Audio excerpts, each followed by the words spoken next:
It's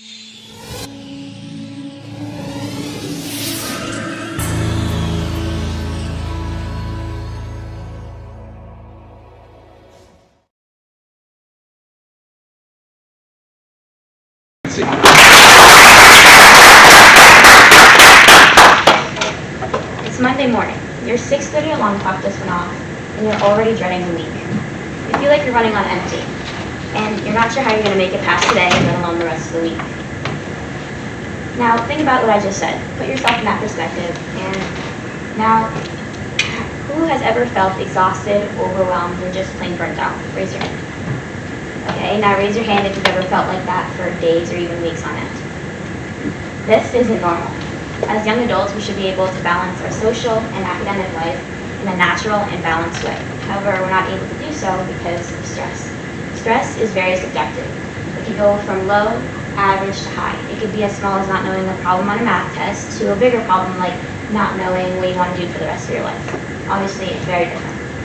But one key similarity is education. Education can impact a person a lot. Obviously, education is a good thing, but sometimes we could overwhelm ourselves by having so many assignments, one after the other after the other. We feel like we're living an endless cycle that's repeating every single day. Academic validation. I know that I know what academic validation is, and most of you guys probably do too. Academic validation is when students correlate their self-worth to their grades. Sometimes when I try to not focus on my academics, I try to go out with my friends, but I tend to always come back to it because I'm scared that I'm not going to get a good grade on the test, or my teachers aren't going to think that I'm doing well in their class because I don't care, but I do. A good quote that I found was, if you look for people's acceptance, you will die from their rejection. I think this is important for us to hold on to, especially now that we're going into the real world where we don't have to worry about other people, we have to worry about ourselves. Burnout. Stress and burnout are very similar, but burnout is a state of emotional, physical, and mental exhaustion caused by excessive and prolonged stress. Stress is where you're overengaged, you become urgent, and you feel like you have a lot of anxiety and you want to attack the problem as soon as possible. However, burnout is different because you become kind of disengaged. You lose yourself and you kind of become hopeless and directionless. And this can lead to a lot of depression and a sense of detachment, and this could be really impactful to your relationships with friends, co-workers, significant others, and this could overall impact your personality and perspective on life. Occupation that I believe receives a lot of burnout is nurses. However, what we see is nurses being sympathetic, supportive, determined, caring. We see them always having the perfect bedside manner. We never see them angry or upset to help others. That's their job. They like to help people. However, what we don't notice is that over 2.7 million U.S. nurses have felt burnt out. They feel overworked and they feel like they're dealing with a lot of compassion fatigue. Especially with COVID-19, a lot of staff shortages occurred because nurses were quitting jobs because they felt like it was too hard for them. And there was also the fact that these nurses were stuck in hospitals from 12 plus hours, stuck with terrible environment conditions like sickness, death, and draining themselves over and over again just to relive a sad environment. And helping people too much became kind of an overwhelming experience for them. So something that I wanted to do was create a survey. I know that I felt burnt out, but I wanted to see if other people in medical professions also felt it. So I asked 13 nurses on a Google form, and the first question that I asked was, have you ever felt compassion fatigue? Compassion fatigue is similar to burnout. And out of all 13 nurses, 100% said yes. And obviously, this isn't that shocking because from the past things I've heard from nurses, they obviously have dealt with some trauma, dealing with so much sickness and death. The second question that I asked was, if a medical professional is dealing with burnout, are there accessible resources in your place of work to help them? This was kind of shocking. 69.2% said yes, and 30.8% said no. And when I saw this, I really was kind of confused. I didn't know why 30.8% said no and 69.2% said yes. But then I thought about it.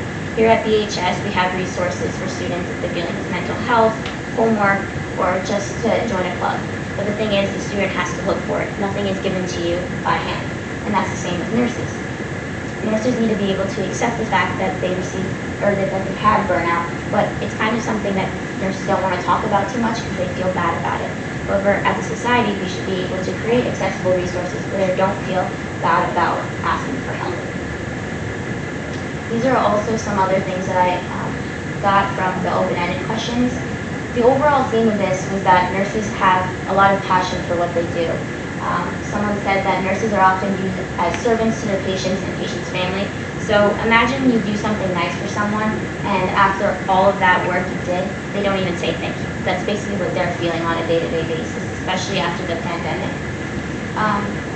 One that really stuck out to me was that nurses eat their young, and I didn't really know what that meant, so I Googled it. And when I found out what it really was saddening to see, because this is basically when nurses, or younger nurses going into nursing school, are faced with bullying by older and more experienced nurses, and they're kind of like bullied around too much. And I feel like this is really a negative stereotype to have on nurses, because it diminishes their passion for the job, and it kind of makes them not want to do it anymore. And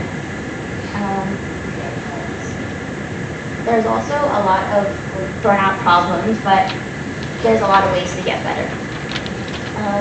The first one is to prioritize yourself. Obviously, you have to set boundaries for yourself and know that it's okay to say no to things, and realize that too much on your plate can be overwhelming and bad for you. The second one is finding coping mechanisms. Coping mechanisms can be as easy as finding a good book to read, listening to music, spending time with friends, and just overall staying away from all the homework. It's okay to take a break from work and just do you. The third one is to rediscover your values. It is important to rediscover your values and see what's important to you, and know that it's okay to stay organized, manage your time better, and focus on yourself.